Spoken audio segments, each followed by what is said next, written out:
So thank you for coming out today. About 36 hours ago, the words up there were shared from the executive branch, and a great deal of chaos, uncertainty, and fear has been created over the past couple of days as far as what this means. When you take a look at those words, that the federal government must temporarily pause all activities related to obligation or disbursement of all federal financial assistance, that obviously means a lot of people.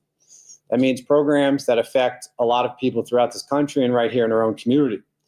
Within the last 24 hours, the executive branch has attempted to clarify, but it's only created more confusion as far as what this means for our country and for communities such as Bethlehem. And I know there was the judge's order yesterday that creates a court date in a couple of days, but that's not the solution. And I'm going to start and end with what the real solution here is, and that's to get Congress to do their constitutional duty and not let the executive branch usurp their power.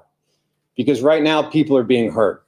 And what today is about talking about what those consequences are for here in the city of Bethlehem and within our community. What's going on in Bethlehem and how it's going to affect us is not different from how it's going to affect every community throughout this country. And it's really hitting at that very word, that idea of a community. And what the goals are today is to make the consequences clear of what this means for us right here in Bethlehem, all 78,000 people. And we're going to be, and I'm going to be direct, and I'm going to be honest about that, because it is troubling to say the least. This is not going to be about politics. It's not going to be about who you voted for. It's not going to be about any of those things. This is going to be about what the last 2 days and what the last 9 days have done for our community, our families, our public safety departments, every department in the city of Bethlehem, and what it means for our future. Because this is about the rule of law, this is about contracts, it's about community, and it's about people. So we're going to kind of go through this, and we're going to tell a couple of stories about how this is directing us effectively. So why is a pause or a stop a problem? And I've heard this in the past couple of days, that some people think people are over-exaggerating, or they're saying this isn't what it is, and so on and so forth. I would not have called this. And those of you that know me know that I'm not one to exaggerate, or I'm not one to say things until I've got complete confidence that they're true. And already what this has done in the last 48 hours has created a great deal of pain, uncertainty, and negative, impactful consequences for our future. And it starts with that idea of destabilization occurring everywhere. We have a system of government where we rely on each other in this country. Bethlehem relies on Pennsylvania, we rely on Washington, and we deliver basic city services around that idea that those agreements that we have with the state and with the federal government are good. Those things that you care about in Bethlehem, the fact that we have clean water, that we have a great police force, that we have clean streets, that we have a city hall with employees that know what they're doing and can deliver those services with a degree of sophistication, comes down to that basic idea of how our government is set up. And it's hard not to think that this isn't partly about creating some level of destabilization, because there are other ways in which the administration could go about trying to enact their priorities. They could come up with future budgets, and this, once again, is not about future budgets. We may be standing here one day talking about what these future budgetary priorities are. This is about keeping your promises. And in America, a contract is a legal promise, and we rely on those things day after day after day to keep our citizens safe and deliver basic city services. And that occurs both inside and outside of City Hall. Because once this destabilization occurs, once this pause occurs, and we don't know how long it's going to be, we don't know how open-ended it's going to be, we don't know what's going to be affected. You look at our nonprofit community, people that are delivering services on a day-to-day basis. Those services are interrupted. They're stopped. They're helping out children. They're helping out families. There's a reason why we call them nonprofits. There's a reason why, because we have made the determination that they provide services that don't fit within the market, that they don't fit within the normal rules. And for them to lose their funding, for us to have funding pause within the city of Bethlehem is abhorrent right now. It's the middle of winter, and we are delivering basic city services for people. But I'm also trying to make the argument today that even if you think you're one of those people that this isn't affecting, it affects every single person in this city. Because right now, this pause, what's going on, it affects our ability to build parks, to pave roads, to deliver clean water, to have your employees working on things that you want them working on. It affects every single person, no matter how much money you have, no matter what neighborhood you live in, no matter the last time you didn't or did walk into a nonprofit for a service. What's going on in the federal government is affecting every single person in this country. There are opportunity costs. The amount of time that we are spending right now working on trying to understand what this means, helping out our nonprofits. Yesterday, I literally had hundreds of emails and text messages and phone calls about what can the city of Bethlehem do to help us out with this funding? What does this mean for us? What's going on with this contract that we signed? What's going on with the fact that we made a promise to the people that donate to our organization to be able to provide these basic services to our community? We are losing the opportunity to work on things that you want us to work on. We are losing the opportunity to work on the things that we have made promises about, that we talk about, that we take pride in. The people in this room and the people in this community have done too much over the past 20, 25, 30 years to recover from the close of Bethlehem Steel to have that progress be stopped or slowed. And what I mean by that is I don't just mean the people in this room. We have worked to the point where it's not just about making our budget or keeping our pension obligations or making sure that we're keeping the lights on. That we are building a community where everybody has an opportunity, where their doors are open, where we have a network of nonprofits, a network with our Bethlehem Area School District, with people within City Hall that lives up to that idea of what it means to live in America, that there's an opportunity. And when you get in the door, you don't close the door behind you. That you don't say, like, I got mine and now I don't have to worry about anybody else's. That's what this city is built on. And that's what America is built on. And the confidence and the faith that are being reduced right now in the government, whether or not this pause lasts 2 days or 4 days or 7 days or 2 weeks, people rely on people keeping their word. We keep our word every single day. We tell people what we're going to do, and then we're going to do it. We work really hard to make sure that we provide services as well as we can. And a huge part of those services and what we do and the things that you enjoy in the city of Bethlehem comes down to our federal government and the federal funding. So a couple of facts here about what it means to have federal funds here in the city of Bethlehem. Our basic city services, as I said, are provided by a combination of local, state, and federal funds. And every single department, police, fire, water and sewer, public works, every single department relies on federal funding. And what has happened in the last week is a lot of that funding has been thrown into doubt. And then once it's thrown into doubt, it's hard to plan. So that number that we came up yesterday, approximately $43 million, is what the city of Bethlehem has invested right now in different projects and basic city services. That number does not mean the number that's been frozen or flowing to nonprofits. That is just within City Hall. I'm going to let other people tell their story at their appropriate time about how this is affecting their individual organization. But what it's doing to the city of Bethlehem is it's interrupting those dollars coming to our city. Another important thing for us to understand, most federal dollars are reimbursable, which means until we pay them, until we take your local taxes, until we take the taxes that you pay to the city of Bethlehem every year, we have to pay those dollars out. And then we have a contract with the federal government to give us the dollars back. And when we get those dollars back, we can do other things that you want us to do. Fund programs, pave more roads, replace more pipes in the ground, build more parks, do all of those things that people want, no matter how much income you have, no matter what part of the city you live in. So right now, we have paid out dollars of your tax dollars that are now frozen, and we don't know if they're coming back or not. I'm going to try avoid getting into what the language is or is not in these executive orders and the memos and things like that, because it's too confusing, which I think is part of the point that I'll get to in a minute. But it is not something that we can deal with, the fact that we are paying these dollars out. And as I said, we have contracts. We have a contract. In America, a contract is a legal promise. It means that when you sign your name on there, that you're going to follow through.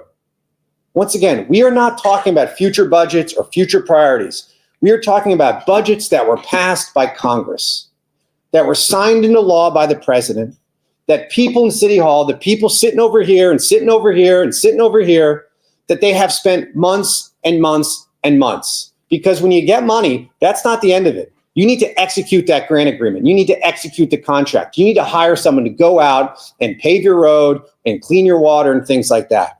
So right now, we are out that money. We are out that money. And just to be clear too, we don't spend money that we don't know we're going to get. Nobody can say you spent money and, oh, you thought you were good. No, that's not how contracts work. We have lawyers. I see the controller here. We have people within our city hall that make sure that if we're going to spend $1, that dollar is guaranteed. And the effects on us, and we're a city, and we've got a $100 million budget, but the effects on smaller nonprofits, if they're told they're getting money and that money is paused, that's even more dire than it is for the city. So what we're going to do is, I honestly could sit up here and tell you dozens and dozens of stories about things that are currently being affected within City Hall. We are going to focus on 4 because I think that they cover a bunch of different areas that I think are important for us to kind of talk about here. And to tell the first story about how this is affecting our police department is going to be Chief Cop. Thank you. Good morning. So the first way that the federal freeze on funding is affecting us is our 5 officers that are assigned to the Bethlehem Housing Authority.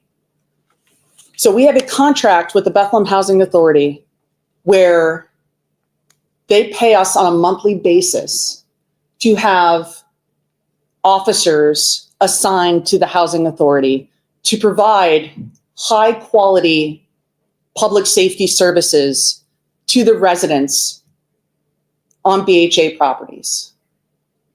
And that happens on a monthly basis where we will send them a bill. We will let them know how many personnel are assigned to that unit, how often they worked, and we receive that funding from them on a monthly basis.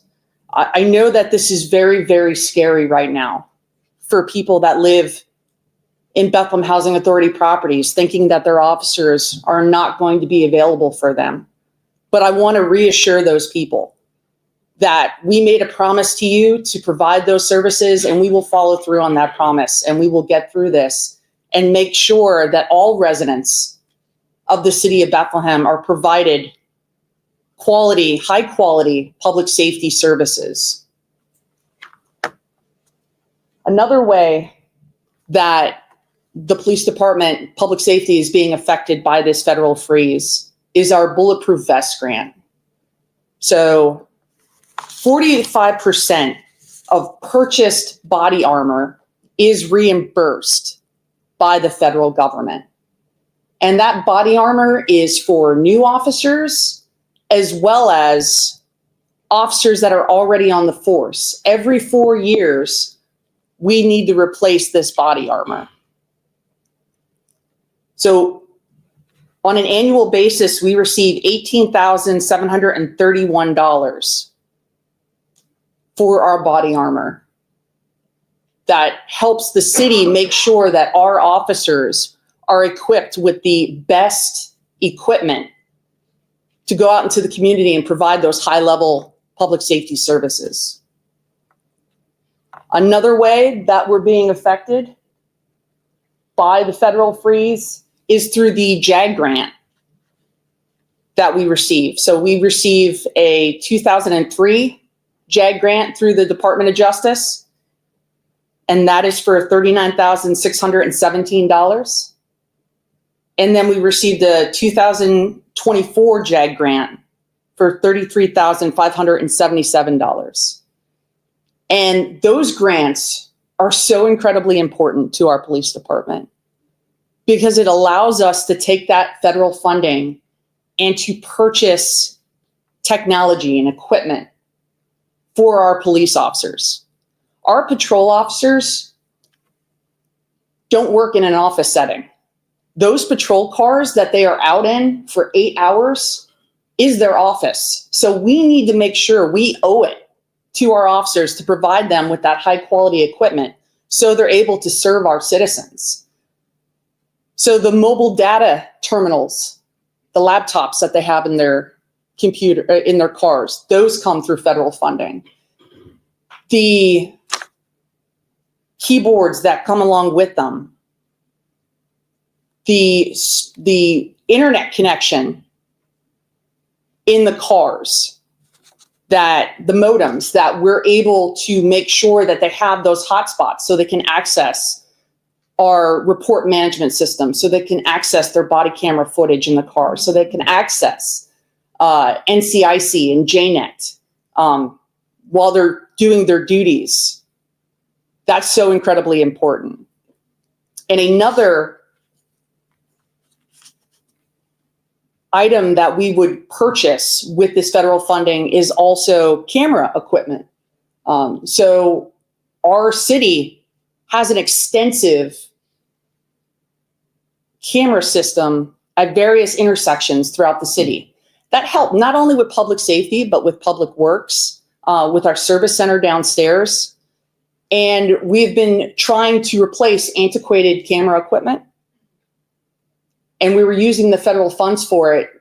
Right now, with the funds being frozen for all of these various items, we're going to have to come up with plan Bs and Cs. Because I'm not sure, as the mayor stated, I'm not sure how long the freeze is going to occur. Yesterday at 4 o'clock in the afternoon, the business manager for public safety was able to log on to the ASAP system with no issues and see all of our grants listed. Yesterday evening, about 6:30, when she logged on, nothing was listed. None of our grants are available. So we cannot draw down on any of those funds at this time. But again, as I want to end my part of the presentation, I just want to reassure the public, not only as the chief of police, but as a mother, as a wife, that we have your back, that we are going to continue, regardless of what may be going on with this funding, that we are going to be out there fulfilling the promise that we made to the public to protect and serve with dignity and respect. Thank you.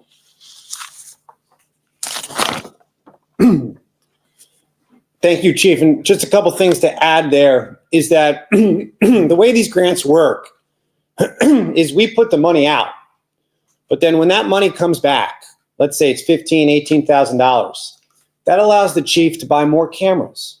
That allows the chief to be able to buy more body armor and things like that.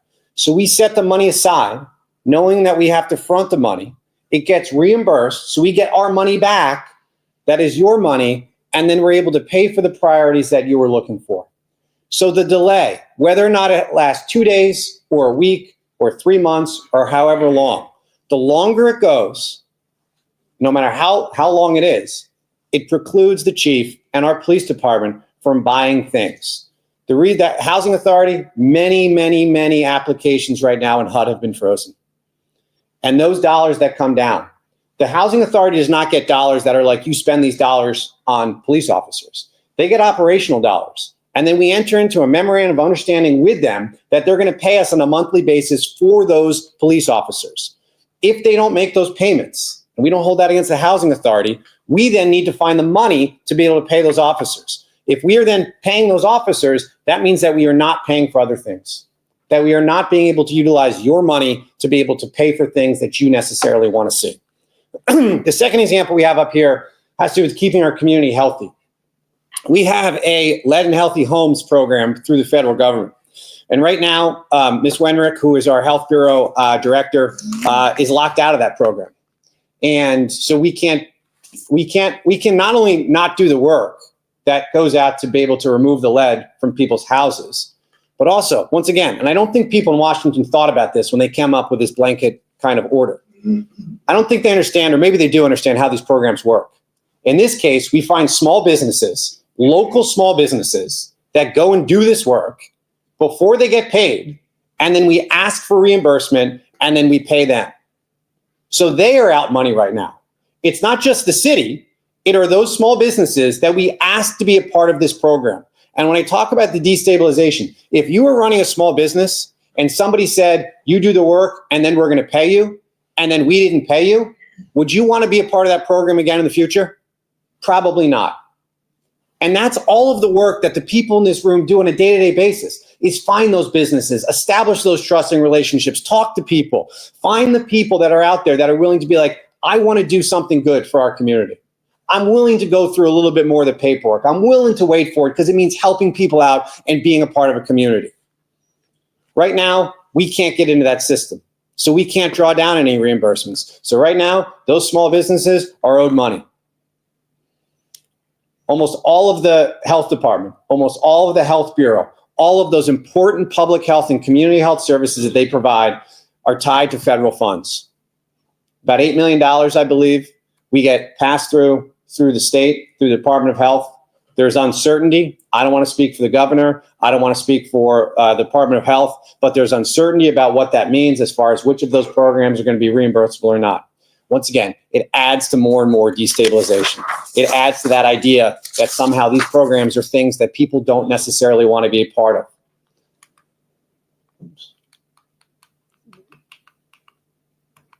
Now, two more examples here. One is getting our local tax dollars back. We talked about those reimbursements, and we're talking about $10,000, $15,000, $20,000 sometimes $50,000. Currently, as many of you know, last year in November, we purchased the last part of the Bethlehem Greenway, a project that is really one of the backbones of our city. It is the backbone of our South Bethlehem community. It brings people together. But once again, we're talking about $3.5 million of your tax dollars that we had to front. And we were able to, Congresswoman Wild at the time was able to get us the majority of this grant that we were able to then execute, and Ms. Collins and Mr. Spurk and Mr. Alcall and so many employees over the past year and a half worked on that contract and worked on finding Mr. Evans and worked on finding that money to be able to put out. That $3.5 million that we put out, though, that when we get it back, it pays for capital projects. So if you're waiting for why isn't our park being built? Why aren't we being able to do this road? Why aren't we being able to make these improvements? That $3.5 million, that is your money that we fronted, is currently paused, and that contract is not getting executed. We are not getting that money to pay for the things that people in our city are looking for. And once again, it doesn't matter how much money you have. It doesn't matter what neighborhood you live in. If there's any public money going into your neighborhood, it is affected by this. And as you see up there, we did everything we were supposed to do. We entered in the contracts with the federal government. We purchased the Greenway. To put out $3.5 million, you've got to have a good degree of confidence that that contract's going to be good. You have to believe that you're getting $3.5 million back. And if you don't have that faith, does that make you in the future want to be able to take on these projects? We have done big things in the city of Bethlehem. We have done big things in our community. But it's been under that idea and under that faith that when you make a promise, you keep the promise. And we think that should go for everybody on every level of government. And the last one here is keeping our children safe. We've talked a lot about that West and East Broad Street, and I see Representative Samuelson here, who was integral in getting some of that East Broad Street funding. And that grant that we were awarded in December of 2023 has to do with, above all else, keeping our students safe. I see Winston up here from the Bethlehem Area School District. Broad Street has 7 different schools, 7 different public schools that kids cross to be able to get to. We went through a process of months and months and months of getting private and public partners to support this grant application, to use their time during their day to write the letters of support, to advocate for us under this idea that we want to make our streets safer. That funding, that contract has been paused. For how long? We don't know. All of the work that we did, as I said before, that opportunity cost, things you want us to be doing, we can't be doing while we're fighting for these dollars that we were already awarded.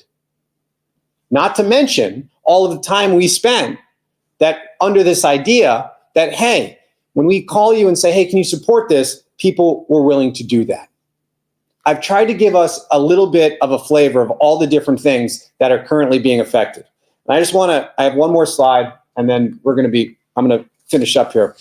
But I would be remiss if I didn't mention also what this is doing to our nonprofit community. You've seen the quotes in the paper. You've seen some of them across the country. is the uncertainty and confusion impacting this wide range of nonprofit organization and reduced social services for individuals and families in Bethlehem. This is affecting the services that people are able to provide. A lot of people, that's what they rely on. People are looking for a community. We have nonprofits that have reputations here. I don't know if you've looked up, but right now it's kind of hard for people to trust in people and trust in institutions and trust in organizations. And we have nonprofits. We have people out there doing great work that you're getting 10-year-olds, 12-year-olds, 15-year-olds, adults to still trust in them. Whether or not it's community action or they're walking to the Bethlehem Boys Club or whatever it might be. And right now, and you just, like I said, you can read the quotes. You can hear what they're saying. We don't know what the future is. We don't know what's necessarily going to mean. And that's heartbreaking to us to live in America, to find people that are doing not-for-profit work. And that leads to my next point there, is the instability for these jobs that are supported by federal funds. I've often said, you want passionate people going into teaching. You want passionate people going into nonprofit work. You want passionate people going into healthcare. You want passionate people going into public service. We have people that choose to go to all of those professions and give up doing something else that could pay them more money because they want to be a part of a community, because it means something to live in the city of Bethlehem. It means something to be a part of our community. And if you're working in one of those jobs, it's only made you more exhausted. It's only made you more tired. It's only made you, in some of your moments, maybe question, what's the future of this? And once again, that is an abhorrent thing to be occurring in America right now. And I would finish by, I started by saying, there is one solution here. Those people, like the hundreds of calls and emails and texts I got yesterday, what can we do? What can I do? What can I do? How can you help? Can you help me with this? The question became too, is like, what can be done? There is one solution here. And that's to rescind this order. That's to restore the funding, to be able to have Congress step up and say, this was wrong for the American people. This was wrong for our communities. That is the solution. But I would also say that, it's really important that we do one other thing. And it's hard not to think, and I don't want to be cynical, but it's hard not to think that the instability and the chaos isn't the point. That it's not the point to get us tired, to get us exhausted, to get us to retreat or give up, because this is already contracted funding. These are not even future fights about what it's going to mean for the future. But if you believe that a contract with the federal government isn't necessarily good, what's the average person going to believe about what's in a future budget? Why are they going to want to vote? Why are they going to want to advocate? Why are they going to want to talk to their neighbors if they think that even if something is included in here, that the federal government's not going to do it? And I go back to that idea of community. We are a community. That's what makes you want to live in Bethlehem. When I used to teach over at Allen, I'd have so many kids that would walk in that didn't have what I had. But what they had was they had the Allen community. They had their teachers. They had the supports. They had the teams. They had the services in the neighborhood. They had the parks. They had all these things that gave them that opportunity to be able to make something of themselves in our community and in this country. And what I am asking of you is not just contact your congressional representatives, but we cannot give up. We cannot retreat. I said last week when we were honoring a lot of our nonprofits here and we were talking about some of the great work that we're doing, it's understandable right now that a lot of people are both exhausted and fired up. We don't have time to be exhausted anymore. In the last week, I think I've slept less and I'm less tired. We need to stand up for each other. We need to remember this isn't just about us. It is about the other person, that once we have ours, we need to be able to think about what we can do to help other people. That what has made our community of Bethlehem so great is that idea of a shared interest, a shared experience, that we are in this together. So when people are losing their faith, when they're not sure whether or not any of this matters, when you're not sure, you give them support, you're there, but you're also supporting the idea that like, we still have to do something. We can't give up because people are being affected. We are not going to let this instability and chaos allow us to retreat or to sit down. And I will tell you this, and I want to end on an optimistic note. We are never going to do that in City Hall. We are never going to retreat. We are never going to stop being available. We are never going to stop helping our nonprofits. There's a lot of people right now that are scared, I think, to stand up and to say something because they don't know what the consequences are going to mean. But in this job, in our jobs here in City Hall, we have to. And you can mark my words. Like the fabric of community, that idea of America, that idea that people have opportunity, that idea that we look out for each other, that idea that we are in this together, that we have a responsibility to help each other, that idea is never gonna sit down in City Hall. We're not gonna retreat. And I'll be damned if I'm the last person that's ever gonna sit down. Thank you.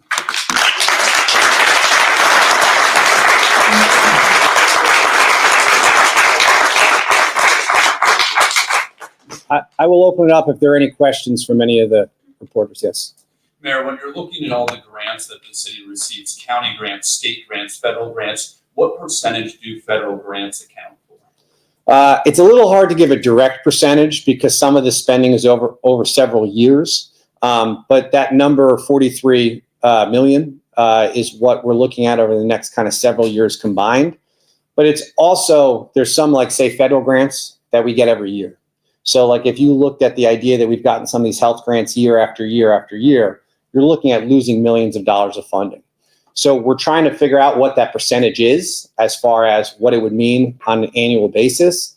But I can tell you it touches every department and it affects every single basic city service we provide, whether or not it's public, whether or not it's fire, whether or not it's police, whether or not it's clean water. But you know, that's kind of the best answer I can have for you. Lindsay. So as you mentioned, this pause relates to, legal contracts. So is the city exploring either joining some kind of an ongoing legal action or pursuing the legal action against, the federal administration to have those contracts fulfilled? Yeah, I think we're going to look at all of the options. I think that we've certainly had conversations about it. Right now, to be honest, we're trying to both plan for the future, but also survey the damage. Understand who has been locked out of what are the funds we're not able to draw down, and what we should do as far as these federal programs that rely on federal funding. Should we continue to operate them on a day-to-day basis if we think that eventually we're not going to get reimbursed or we're not going to have the money, even though that's what the contract says?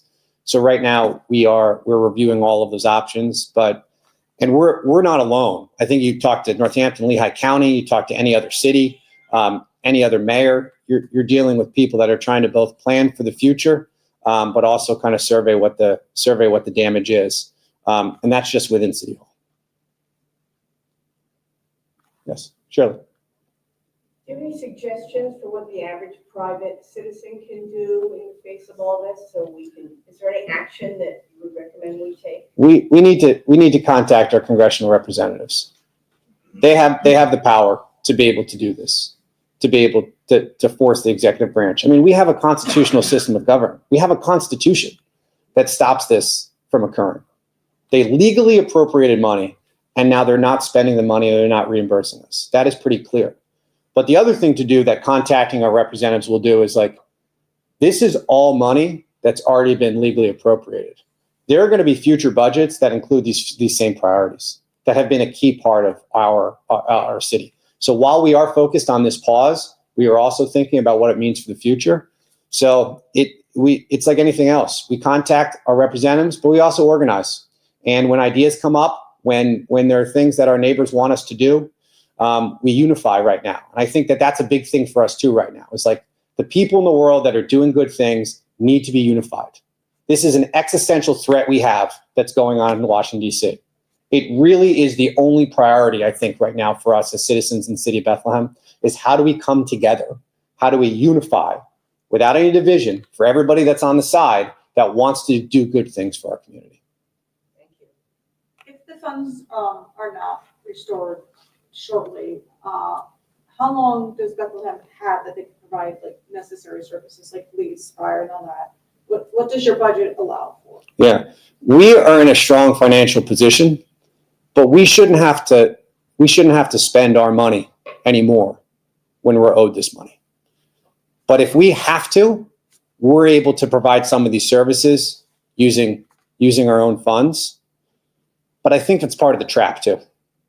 I think doing that is showing the federal government, look, the city's able to do this, that other people are able to do this. When our dollars are going to Washington, our representatives allocated these dollars. So we want the money to come back to us to pay for things that our citizens are looking for. Any other questions? Yes. Have you been in contact with Governor Shapiro as far as what they're doing on a state level? I know in New Jersey, the Attorney General of New Jersey has filed suit to stop this. This is what's going on at the state level.